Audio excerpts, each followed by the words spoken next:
Bonjour à tous, bienvenue sur cette nouvelle vidéo dédiée au tarot de Marseille. Aujourd'hui, une vidéo un peu spéciale qui est plutôt délibérément, volontairement adressée aux débutants en tarot, mais je pense que les conseils que je vais vous donner modestement à travers cette vidéo peuvent aider aussi des personnes qui pratiquent déjà depuis un certain temps et qui peuvent rencontrer des soucis avec certaines cartes. Là, on va centrer sur les cartes qui, dans un tirage, peuvent vous poser problème en termes d'interprétation. Dans le tirage que j'ai fait là, je vais vous le présenter dans un instant, j'ai mis en évidence la carte de jugement. Pourquoi? Parce que la carte du jugement, c'est une carte qui, même si je pratique le tarot depuis maintenant une bonne dizaine d'années, c'est une carte qui m'a posé problème au moins pendant 1 ou 2 ans. Honnêtement, je ne sais pas pourquoi, je ne sais pas d'où ça vient. Il y en a parmi celles et ceux d'entre vous, ça va être d'autres types de cartes, ça peut être le pendu, la roue de fortune, etc., le diable. Moi, c'était le jugement. J'avais du mal avec cette carte parce que je ne savais pas véritablement dans quelle dimension l'interpréter. Donc, je vais vous donner un peu quelques conseils qui sont le reflet de mon expérience, comment moi j'ai surmonté ces défauts d'interprétation, on va dire, et qu'est-ce que je peux vous transmettre par rapport à ça. Sachant que, de base, vous me connaissez un petit peu, je ne considère pas véritablement qu'il y ait un sens ou un autre déjà prédestiné dans les cartes. Je pense qu'on peut y lire beaucoup de choses, alors évidemment, il faut toujours recentrer. On ne peut pas dire n'importe quoi avec n'importe quelle carte, c'est évident. Le tarot, c'est un art, c'est un vrai travail, c'est un art divinatoire, aussi intuitif, donc on ne peut pas dire tout et n'importe quoi.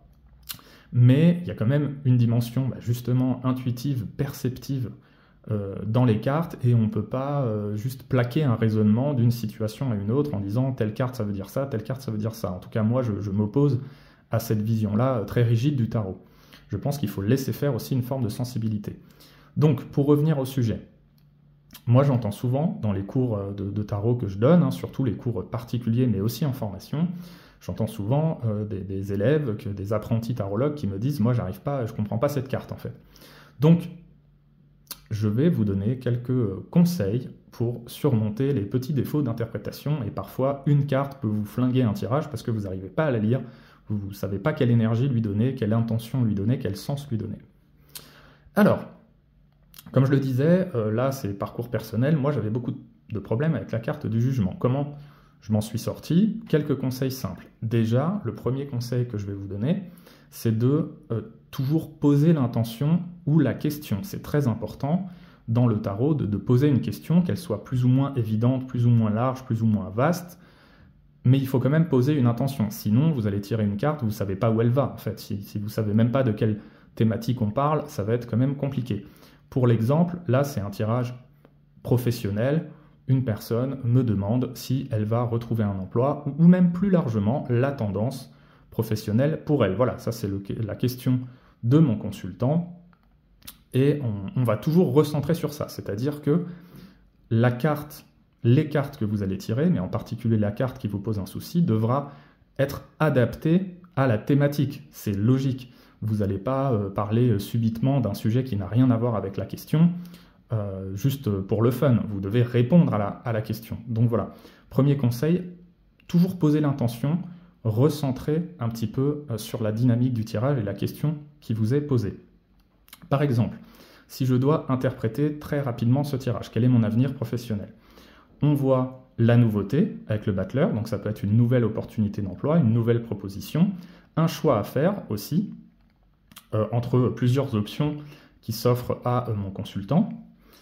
Là, le jugement, je vais plutôt l'interpréter comme une bonne nouvelle, comme quelque chose qui se concrétise, qui se réalise, et qui est validé ensuite d'ailleurs par la suite du tirage, le monde. C'est-à-dire, ok, on a choisi une direction professionnelle, la nouveauté, le nouveau cadre de travail, etc.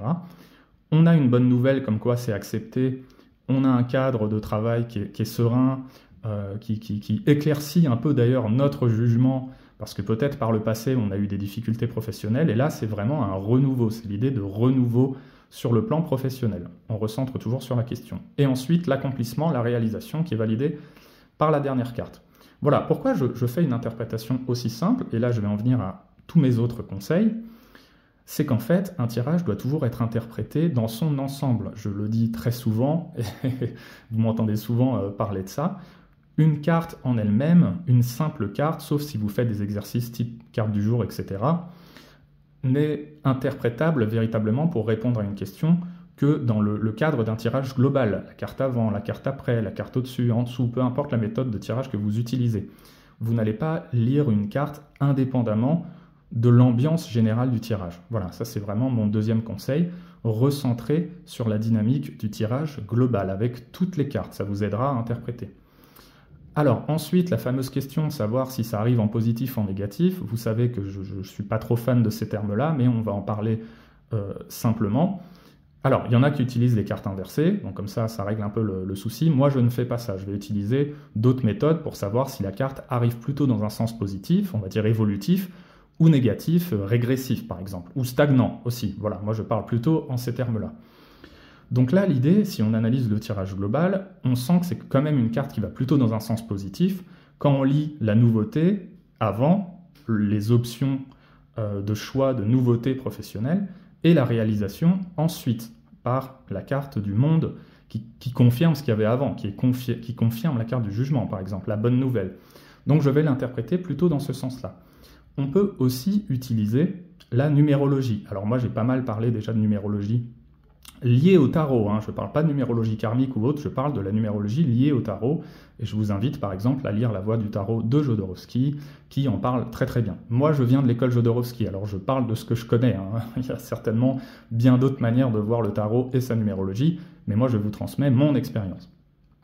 Donc si on parle de la numérologie, le 10, donc là la carte du jugement c'est le 20, donc c'est le degré 10 du tarot. Le 10, c'est la fin d'un cycle et le début d'un nouveau cycle. C'est-à-dire qu'il peut y avoir, par exemple, cette nouveauté qu'on voit d'ailleurs, hein, là c'est clairement ça, un nouveau cycle qui commence, un nouveau cycle professionnel et qui est validé par cette carte-là.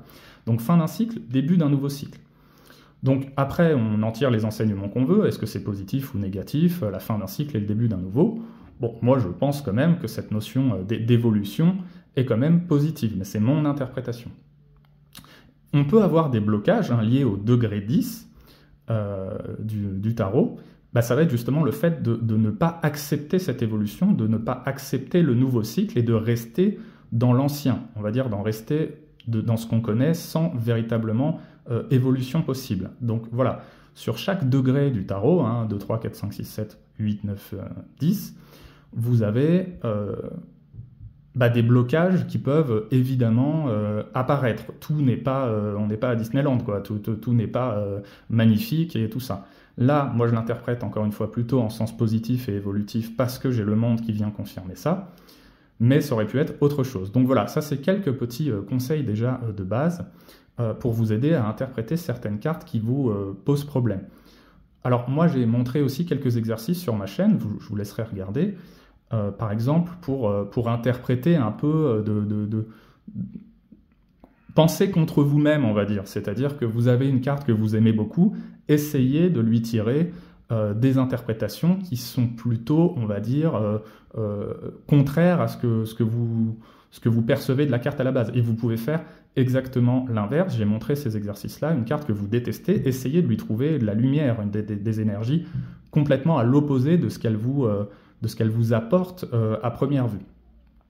Il faut aussi, donc ça c'est vraiment des petits exercices qui vous permettent de varier en fait votre visibilité et votre perception d'une carte qui est problématique pour vous. On en revient toujours, le tarot est une discipline intuitive, perceptive, sensible, donc faites-vous confiance. Qu'est-ce que vous voyez, qu'est-ce que vous ressentez à travers l'énergie d'une carte. Et moi, je me suis beaucoup connecté à cette carte du jugement, par exemple, pour essayer de la comprendre. Qu'est-ce qu'elle fait résonner en moi? Qu'est-ce qu'elle m'évoque? Quel message elle veut me transmettre? Des fois, il suffit simplement de se connecter à soi-même en regardant beaucoup la carte, les symboles, la numérologie, les couleurs, tout ce que vous voulez, et en tirer un enseignement très, très intuitif, en fait. C'est le côté libérer votre intuition aussi. Faites-vous confiance. Et, dernier conseil, autorisez-vous l'erreur. Voilà, tout simplement. Moi, on m'a souvent dit ça en cours, quand j'étais formé au tarot il y a un certain temps, mais par des maîtres cartomanciens qui m'ont vraiment enlevé une forme de pression, parce qu'ils m'ont dit, mais tu peux te tromper, tu peux faire des erreurs d'interprétation. Voilà, donc autorisez-vous l'erreur ou la petite erreur, etc. Et dites toujours à votre consultant, à votre consultante, c'est ma perception, c'est ce que je perçois, et ensuite vous laissez votre consultant, consultante, adapter votre message tel qu'il est délivré, avec son propre langage, avec ses propres termes. Vous voyez, ça c'est très important, j'ai fait une vidéo très récemment sur ça, pour laisser aussi la liberté à votre consultant, consultante, d'adapter ce que vous ressentez à sa propre réalité. Ça c'est très important. Voilà, j'espère que ces petits conseils déjà peuvent vous aider à surmonter les difficultés d'interprétation d'une ou de plusieurs cartes, et ne pas vous laisser perturber, parce que dans un tirage que vous pensez être à peu près clair, il y a une carte qui vous pose problème parce que vous avez peut-être déjà un a priori sur cette carte. Il faut désapprendre en fait, il faut désapprendre pour réapprendre. Et ça, se connecter à la carte en plus de tous les conseils que j'ai donnés, replacer dans le contexte, etc., la situation, la question posée, etc., ça peut beaucoup vous aider. Donc voilà, c'est quelques petits conseils qui, je pense, vous aideront. Dans tous les cas, n'hésitez pas à me partager vos ressentis ou vos idées ou vos réflexions d'ailleurs dans les commentaires de cette vidéo. J'en profite pour dire d'ailleurs que dans la description de cette vidéo, vous avez tous mes contacts. Alors le site évidemment, Au Cœur du Tarot, pour les cours de tarot, formation, évidemment consultation de tarot, consultation d'hypnose régressive, s'il y en a que ça peut intéresser aussi. Donc voilà, n'hésitez pas à regarder un petit peu tout ça, pour mieux comprendre comment je travaille et ce que je fais et ce que je propose. Vous avez aussi mes contacts personnels, donc le mail et Instagram par exemple, mes contacts personnels. Si vous avez des questions, des réflexions, alors comme toujours, je le dis souvent, je n'ai pas toujours le temps de répondre très vite, mais je lis tout ce qu'on m'envoie. Si vous avez des suggestions aussi, des idées de vidéos, moi je suis très réceptif à tout ça. N'hésitez pas à me faire part de vos remarques et de vos idées. Voilà, moi je reviens dans une semaine avec une nouvelle vidéo tarot, j'espère que celle-ci vous aura plu. N'hésitez pas vraiment à vous abonner à la chaîne, ce que vous faites de plus en plus nombreux. Si le contenu vous plaît, c'est vraiment un très bon boost pour moi et pour la visibilité qu'on donne à la tarologie. Et c'est important de répandre la voix du tarot, on va dire ça comme ça. C'est important, je pense, surtout en cette rentrée où beaucoup de gens se posent beaucoup de questions. Et beaucoup se lancent dans la pratique de la tarologie, et je vous encourage véritablement à le faire. Voilà, c'est tout pour moi. Un grand merci d'avoir regardé cette vidéo. Je vous dis à très bientôt autour du tarot.